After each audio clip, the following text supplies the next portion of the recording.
দেখেন আমরা live server কিভাবে ওপেন করব আপনাদেরকে যদি দেখাই, এটা কেটে দেই। ধরেন আমাদের যে আমরা আজকে কি শিখতেছি, HTML কোড শিখতেছি। তো আমরা প্রথমে এক্সটেনশনে যাব, গিয়ে লিখে সার্চ দিব লাইভ সার্ভার। লেখার পরে এরকম একটা বেগুনি কালারে একটা অপশন আসবে, এটা ক্লিক করে আমরা এখানে ইনস্টল আসবে, ইনস্টল করে দেব। ওকে, ইনস্টল করার পরে শেষ, আমাদের কাজ শেষ। আমরা আমাদের ফাইল ওপেন করব। আমরা এই ফাইলটাকে লাইভ সার্ভারে ওপেন করব মনে করেন। তখন ওপেন উইথ লাইভ সার্ভার, এই দেখেন রাইট ক্লিক করলেই, এই যে মাউসের এখানে রাইট ক্লিক করলে ওপেন উইথ লাইভ সার্ভার নামে একটা অপশন চলে আসে। এটাকে ক্লিক করলেই এটা একটা লিংকের ভিতরে ওপেন হয়, একটা লিংক ওপেন হয়। আপনি যদি চান যে না আমি এই মাইক্রোসফট এজের মাধ্যমে করব, করতে পারেন, কোনো সমস্যা নাই। বাট আমার ভালো লাগে হচ্ছে গুগল ক্রোম, এই কারণে আমি এটাকে কাট করে নিয়ে গুগল ক্রোম আছে না, গুগল ক্রোমের ভিতরে আমি ওপেন করব। বাট দরকার নাই, আমি এখানেই থাক। ক্রোমে যদি না দরকার থাকে এখানে থাক। আমরা এটাকে ডান পাশে আনবো এইভাবে, আর এটাকে আমরা বাম পাশে ছোট করে নিব। হ্যাঁ, ছোট করে নিব, তাহলে কি হবে, আমরা বাম পাশে কোড করব, ডান পাশে আমরা লাইভ দেখতে পাবো। ঠিক আছে,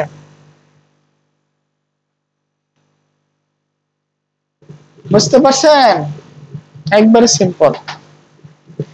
তারপরে আমাদের গুগল ক্রোম বাবাজি কোথায় চলে গেল, রাগ করছে।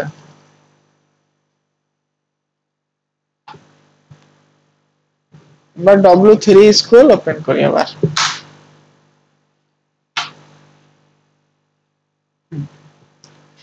আমরা এখানে W3 স্কুলটা ওপেন করি। না, নাম একটা নতুন একটা ফাইল নিলাম, ফোল্ডারের দরকার নাই, ফোল্ডারের দরকার নেই।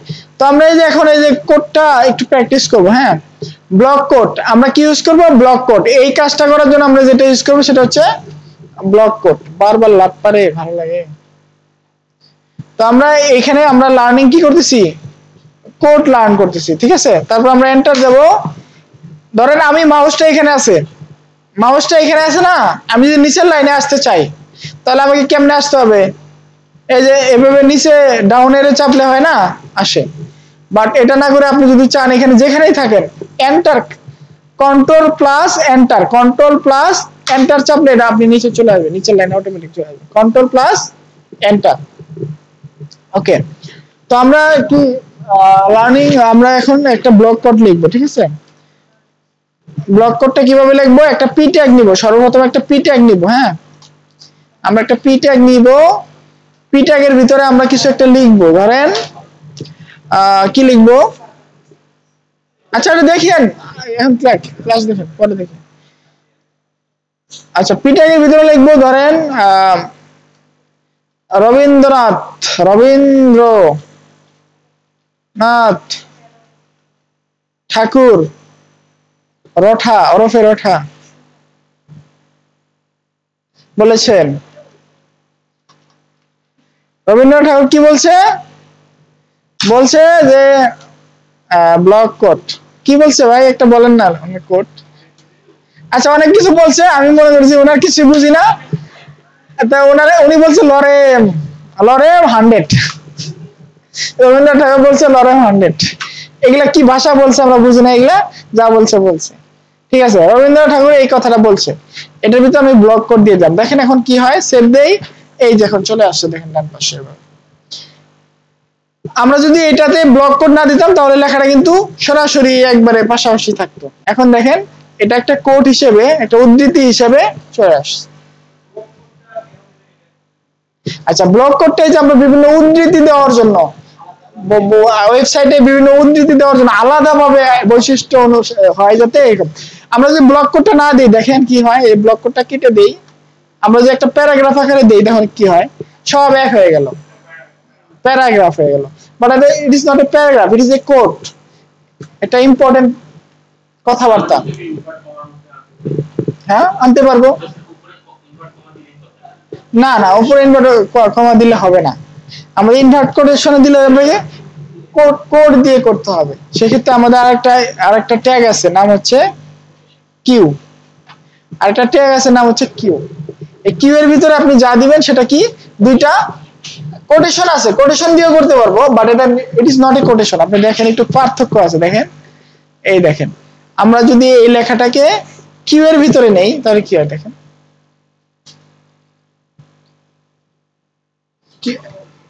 এই দেখেন দুইটা কোটেশন আসছে, দেখেছেন দুইটা কোটেশন আসছে, এই ছোট ছোট কমার মতো, উল্টা কমা, উল্টা কমা যেটাকে কপি করা যায় না, দেখছেন যেটাকে কপি করা যায় না। বাট আমরা যদি চাই যে না আমরা কোটেশন দিয়ে করব তাও করতে পারি। যেমন আমরা এটাকে যদি চাই এর আগে দুইটা ই বসায় দিব আর শেষে দুইটা বসায় দিব, ঠিক আছে, তাহলে তো হবে, হবে না? But it is not quotation, এটা কোটেশন হিসেবে ইম্পর্টেন্স পাবে না। দেখেন এটা কিন্তু কোটেশন হিসেবে, এটা কোটেশন না, এটা কিন্তু কমা না, উল্টা কমা না, এটা কিন্তু নরমাল ডাবল কোটেশনটা, বুঝতে পারছেন? এই কারণে সার্চে কনসোলে বা গুগলে এরকম ভাবে বুঝবে না ওরা, ঠিক আছে। বাট আমরা এই কারণে কিউ দিব, অথবা আমরা যদি আলাদা লাইনে নিতে চাই তাহলে দিব ব্লক কোড। আর যদি এই বাবা আলাদা লাইনে নেই তাহলে দিব ব্লক কোড। আর যদি একই লাইনে রেখে আমরা যদি আলাদা একটু কোটেশনের ভিতর রাখি তাহলে দিব আমরা কিউ, কিউ ট্যাগ, ঠিক আছে। এই দেখেন কিউ ট্যাগ, এটা আলাদা ভাবে প্রকাশ করতেছে, এটা আলাদা একটা কথাবার্তা, বুঝতে পারছেন? ব্লক কোড এবং কোড,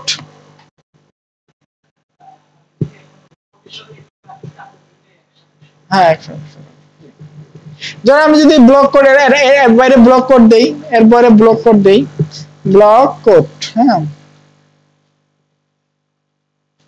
তাহলে কি হবে, কোটেশনে থাকলো প্লাস এটাও থাকলো, দেখেন এটা আলাদা লাইনেও চলে আসলো, দেখছেন আলাদা লাইনেও, কোটেশনে থাকলো আলাদা লাইনেও চলে আসলো, বুঝতে পারছেন ব্লক কোডের অবস্থা? ওকে, আরেকটা আমরা কোডও দেখলাম সাথে সাথে। আবার অ্যাব্রিভিয়েশন, হ্যাঁ আমরা যদি চাই যে কোনো একটা শব্দের মিনিং ই করতে, সেক্ষেত্রে আমরা অ্যাব্রিভিয়েশন ইউজ করতে পারি। তবে আমরা আরেকটা পি ট্যাগ নেই, একটা পি ট্যাগ নেই, ধরেন www, হ্যাঁ www এর অ্যাব্রিভিয়েশন কি, ধর আমরা এবিবিআর ট্যাগ ইউজ করব, ওয়ার্ল্ড ওয়ার্ল্ড ওয়াইড ওয়েব। এগুলো কিন্তু খুব বেশি কাজে লাগে না, তারপরে এগুলো যে আছে আপনাদেরকে দেখাই দিচ্ছি যে এগুলো আছে, দিস ইজ অ্যাভেলেবল, HTML এ সবকিছু অ্যাভেলেবল আছে। এই দেখেন আপনার এটা বোঝাই যাচ্ছে, এটা www মানে কি হচ্ছে ওয়ার্ল্ড ওয়াইড ওয়েব। আর www টা আমরা ওয়ার্ল্ড ওয়াইড ওয়েবে দিব নাকি আমরা আমাদের ভুল করছি, আমরা এখানে www কে এর ভিতরে দেব, দেখি আলাদা তো পার্থক্য থাকা দরকার, একই রকম লাগতেছে কারণ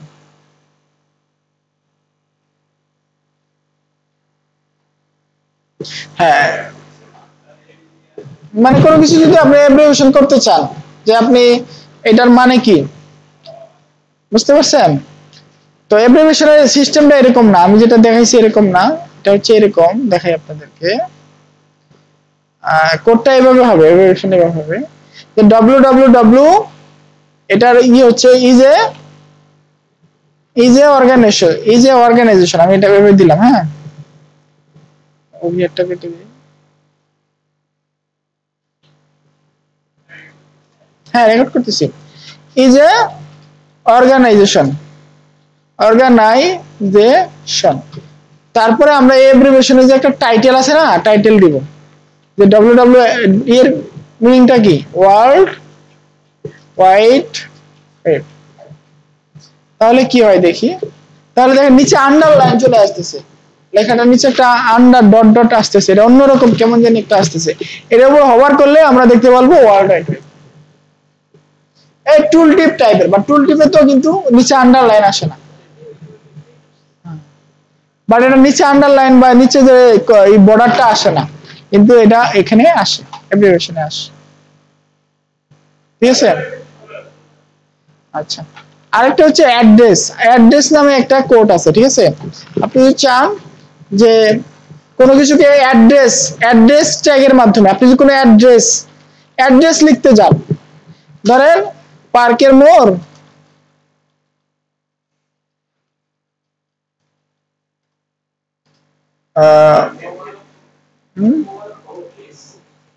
পার্ক এর মোড়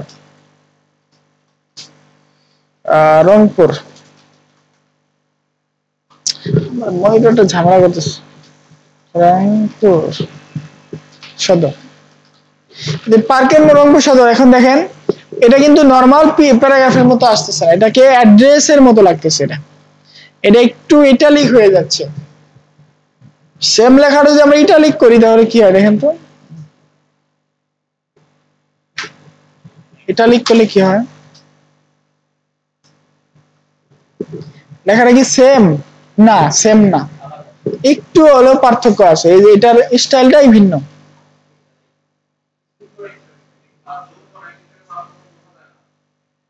দাঁড়ান দাঁড়ান, এই দেখেন এখন একই রকম ইটালিকের মতো আসতেছে, বাট এটা ডিফারেন্স করবে হচ্ছে সার্চ ইঞ্জিনে। যে এটা মানে আপনি সার্চ ইঞ্জিন যখন খুঁজে বের করবে যে আপনার ওই অ্যাড্রেসটা কোথায়, আপনি যে অ্যাড্রেসটাকে দেন তাহলে কি হবে, এটা সার্চ ইঞ্জিন বুঝতে পারবে যে এটা একটা অ্যাড্রেস, এটা সেই অ্যাড্রেস আকারে কি কাউন্ট করবে, না হলে নরমাল টেক্সট আকারে কাউন্ট করবে। সুতরাং আমাদের যদি কোনো অ্যাড্রেস থাকে আমরা অবশ্যই অ্যাড্রেস ট্যাগের ভিতরে ইউজ করব। এটা হচ্ছে বেস্ট প্র্যাকটিস, বুঝতে পারছেন? তাহলে সার্চ ইঞ্জিন খুঁজে পাবে। I tag, address tag, EM tag সব একই রকম, বুঝছেন?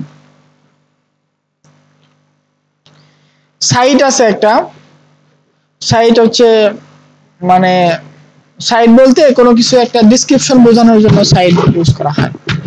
A person name is not a title of a work. The text in the site element usually renders in italic. মানে আপনি ধরেন কোনো একটা জিনিসের জিনিস বোঝাতে চাচ্ছেন, তাহলে কিন্তু আমরা দেখছিলাম বাংলাদেশের ভিতরে কিছু ট্যাগ আছে এরকম। তো আমরা একটু দেখি সাইটের ইউজ। ধরেন এটা কেটে দিই।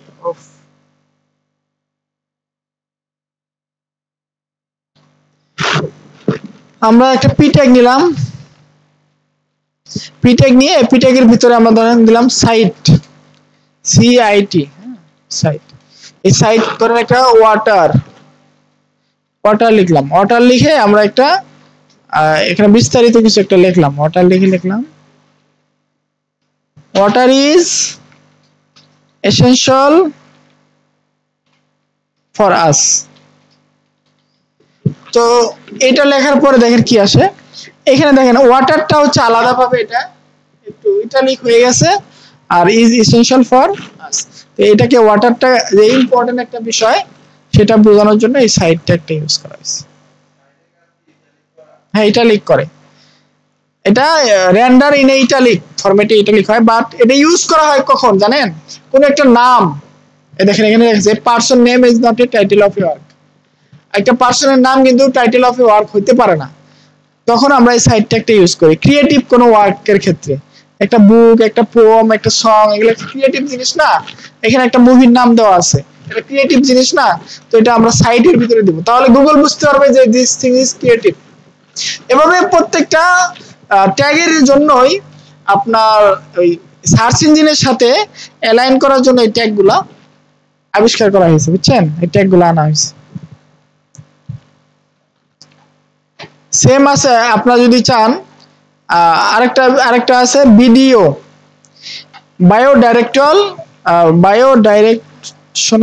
বায়োডাইরেকশনাল ওভাররাইট। এটা হচ্ছে আপনার যদি কোনো কিছুকে আপনি লেখাকে উল্টা করতে চান, উল্টা left to right, right to left করতে চান, তাহলে এটা আমরা ইউজ করব। যেমন আমরা ভিডিও ট্যাগের ভিতরে একটা পি ট্যাগ নিব, পি ট্যাগের ভিতরে আমরা যাই লিখবো, ধরেন আমার এখানে না মনিটর লাভ পারে মাঝে মাঝে, ফালাফালি করে, তো আমি আটকে যাই মাঝে মাঝে। একটা পি ট্যাগের ভিতরে আমি লিখলাম বাংলাদেশ, আর বাংলাদেশ কিন্তু আমরা উল্টা দেখতে চাই বা ডান, আমরা যে আসি বাংলাদেশ নরমালি কিভাবে লিখছি, লেফট টু রাইট, ঠিক না? বিটা সর্বপ্রথম লেফটে লিখছি, তারপরে লেফট টু আমরা রাইটে গেছি। বাট কিছু কিছু ভাষা আছে যেগুলো রাইট টু লেফট লেখা হয়, যেমন আরবি, উর্দু, এগুলো লেখা হয়। তো আমরা এই লেখাকে যদি আমরা চাই ডাইরেকশন চেঞ্জ করতে, ডিআইআর ডাইরেকশন যদি আমরা চেঞ্জ করি, বায়ো আমরা কি লেফট টু রাইট না রাইট টু লেফট, আমরা রাইট টু লেফট করে দেখি তো এটা কেমন দেখা যায়। ঠিক আছে, আমরা যদি রাইট টু লেফট দেই তাহলে এই লেখাটা দেখেন বাংলাদেশ রাইট সাইড থেকে আসতেছে। ঠিক আছে,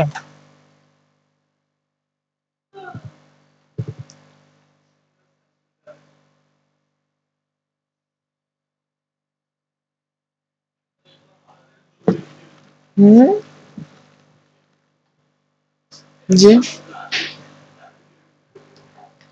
ঠিক আছে, আমাদের কোর্টের যে বিষয়টা এটা আমরা দেখলাম। ঠিক আছে, আমরা এই এই পেজে কি দেখলাম, অ্যাব্রিভিয়েশন দেখলাম, অ্যাড্রেস দেখলাম, ভিডিও মানে অর্থাৎ বায়ো ডাইরেকশনাল ওভাররাইড, তারপরে ব্লক কোড, সাইট কোড, এগুলো আমরা এই ট্যাগগুলো এখানে দেখলাম। আরেকটা আমরা দেখি কমেন্টস, এটা দেখে আমরা একটু প্র্যাকটিস করব। কমেন্টসটা দেখি, তারপরে কালারস হচ্ছে আলাদা একটু বেশি ডিসক্রিপশন, মানে অনেক অনেক বেশি কথা বলতে হবে কালার নিয়ে, এবং সিএসএস নিয়ে অনেক কথা বলতে হবে, এই কারণে আমরা এই দুইটাকে আগে ইতিটা নিই। তো কমেন্ট ট্যাগ আমরা যদি চাই এইচটিএমএল এ কমেন্ট লিখতে, কমেন্ট কি বলেন তো? মতামত। হ্যাঁ, এখানে কমেন্ট বলতে আমরা বোঝাচ্ছি, আমরা দেখাই, ধরেন আমরা এই এইচটিএমএল ট্যাগ শিখতেছি, আমরা এখানে লিখলাম যে উই আর লার্নিং, মানে ধরেন আমরা এই we are learning HTML code, এটা আমরা দিতে পারবো না আমাদের ওয়েবসাইটে, বাট আমরা এখন লিখতেছি we are learning HTML code. এই লেখাটা যদি আমরা লিখি এখানে দেখেন কি হয়, এই লেখাটা এখানে রেন্ডার হয়ে যায়, দেখেন উপরে রেন্ডার হয়ে গেছে, মানে উপরে দেখা যাচ্ছে। বাট আমি চাচ্ছি না, আমরা এটাকে একটা মানে এরকম ভাবে রাখতে যেটা আমি শুধু বুঝতে পারবো, বাট যে দেখবে সে তার বোঝার দরকার নেই। সেক্ষেত্রে আমরা আসবে এইচটিএমএল এর কমেন্টস, মানে আমরা কোডের ভিতরে এরকম কিছু একটা কিছু লিখবো যেটা কাস্টমার দেখবে না বা ভিউয়ার দেখবে না, বাট আমি দেখবো। আমি যাতে কোড যখন করবো আমার যাতে মনে পড়ে যে আমি এই কোডটা কেন লিখছিলাম, কোন কারণে আমি এই কোডটা লিখছিলাম। এটা করার জন্য কমেন্টস এর ইউজ করতে হয়। তো এইচটিএমএল এ কমেন্টস লিখতে হয় আপনার একটা এইভাবে, প্রথমে লেস দেন চিহ্ন দিবেন, তারপর একটা এক্সক্লেমেশন চিহ্ন দিবেন, তারপরে দুইটা ড্যাশ দিবেন, তাহলে এটা এরকম একটা ট্যাগ ওপেন হবে। এটা হচ্ছে কমেন্টের ওপেনিং ট্যাগ, আর এটা ক্লোজিং ট্যাগ, এটা একটু অন্যরকম ভিন্ন রকম। এই লেখাটাকে যদি আমি এটার ভিতরে দেই, তাই এর ভিতরে আমি যা যা লিখবো সবকিছু কি কমেন্ট আকারে শো করবে, মানে এটা আর আমার এখানে দেখাবে না। এই দেখুন আর দেখাচ্ছে না। কিভাবে করলাম, মানে প্রথমে একটা এই এরকম ভাবে লিখতে হবে, লেস দেন, তারপরে একটা চিহ্ন, এই চিহ্নটা, তারপরে হচ্ছে দুইটা ড্যাশ দিতে হবে। আরো সিম্পল একটা ওয়ে আছে, যেমন আমি দেখাই আপনাদেরকে শর্টকাট, সেটা হচ্ছে আপনি ধরেন দিস ইজ এইচটিএমএল পেজ, তো আমি এটাকে কমেন্ট করতে চাই, সেক্ষেত্রে আমাকে কন্ট্রোল এবং স্ল্যাশ আছে না নিচে, কন্ট্রোল স্ল্যাশ চাপলে এটা অটোমেটিক কমেন্ট হয়ে যাবে। কন্ট্রোল স্ল্যাশ চাপলেই কমেন্ট হয়ে যায়। বুঝতে পারছেন? আপনি আপনি নিজে কোড করছেন, আপনার নিজের জানার জন্য আপনি লিখলেন যে এই কোডটা আমি এই জন্য করছি, আর এই কোডটা আমি এই জন্য করছি। কোডটা ভাই 1-2 লাইন হয় না, আপনাকে কোড দেখাবো আমি, দাঁড়ান আপনাকে একটা কোড দেখাই।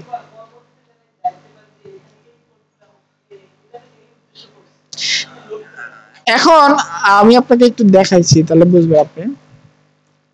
ধরেন এই যে এটা আমার একটা কোড, হ্যাঁ,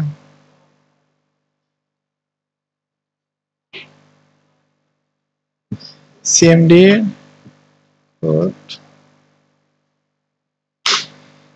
এই যে আমার একটা কোড, আমি একটা কিন্তু একটা মানে এগুলো কিন্তু আমার মানে একটা ওয়েবসাইট আর কি, আমার যে ওয়েবসাইটটা দেখতেছেন না, এই ওয়েবসাইটের কোডগুলো হচ্ছে এগুলা। তো এগুলো কি বোঝা যায়? কিছু বোঝা যায় না। ধরেন আমি এখানে কি করছি, আমি বিভিন্ন ধরনের কোড লিখছি, হ্যাঁ অনেক কোড লিখছি। অনেক কোড লেখার পরে দেখেন জায়গায় জায়গায় কিন্তু কি করা, কমেন্ট করা। কেন কমেন্ট করা? এই কোডগুলো আমি লিখছিলাম, বাট আমি চাচ্ছি যে এই কোডগুলো থাকুক, বাট আমি আরেকভাবে ট্রাই করে দেখি, তখন এই কোডগুলো কি আমি কমেন্ট করে রেখে দিচ্ছি, যাতে এটা আমার হারায় না যায়। ঠিক আছে, বাট এটা আবার ইফেক্টও ফেলবে না ওয়েবসাইটে। আবার যে বিভিন্ন ভাবে লিখতে হয়, retrieve the code from local storage to initialise, এই যে কোডটা লিখলাম আমি, এই কোডটা লিখে বুঝছি যে আমি এই কাজের দ্বারা, এই দুইটা লাইনের দ্বারা আমি এই কাজটা করতেছিলাম। এইভাবে আর কি কমেন্ট করে আমাকে এগুলা রাখতে হয়। এটা জাভাস্ক্রিপ্টের কোড। ঠিক আছে, হ্যাঁ হ্যাঁ জাভাস্ক্রিপ্ট উইথ টাইপস্ক্রিপ্ট। হ্যাঁ, এটা বোঝা যাবে না, আপনারা বুঝবেন না, এটা অনেক কিছু আছে যেগুলো আর কি। ঠিক আছে, তো একটা ওয়েবসাইট বানাইতে দেখেন কত এরকম শত শত ফাইল বানাইতে হয়। ইট ইজ নট সিম্পল, খুবই কমপ্লেক্স। শিখাবো মানে HTML CSS দেওয়া যেরকম যতটুকু পারা যায়, প্লাস ওয়ার্ডপ্রেস।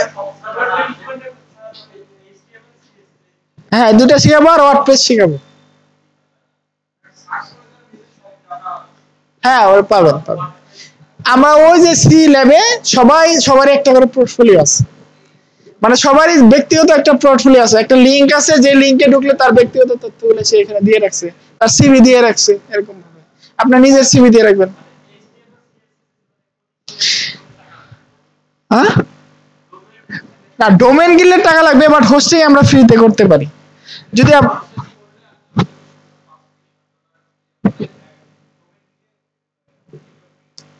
হ্যাঁ আছে এরকম, বাট ডোমেনটা আপনার যদি একটা নতুন ডোমেন কিনেন তাহলে $60 লাগে আর কি।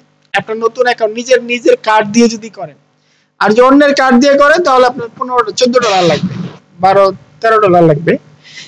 আর হচ্ছে হোস্টিংটা আমরা নেটলিফাই নামে একটা অপশন আছে, এখানে ফ্রিতে করা যায়। এগুলো স্ট্যাটিক ওয়েবসাইট গুলো, বিশেষ করে আমরা তো এগুলো স্ট্যাটিক ওয়েবসাইট বানাচ্ছি। আর যে আমার যে ওয়েবসাইট, এটা কিন্তু স্ট্যাটিক না, এটাকে অবশ্যই সার্ভার কিনতে হবে। আমি সার্ভার কিনে এটাকে নোড.js এ সার্ভ করতে হয়। ঠিক আছে, ওকে, যাই হোক।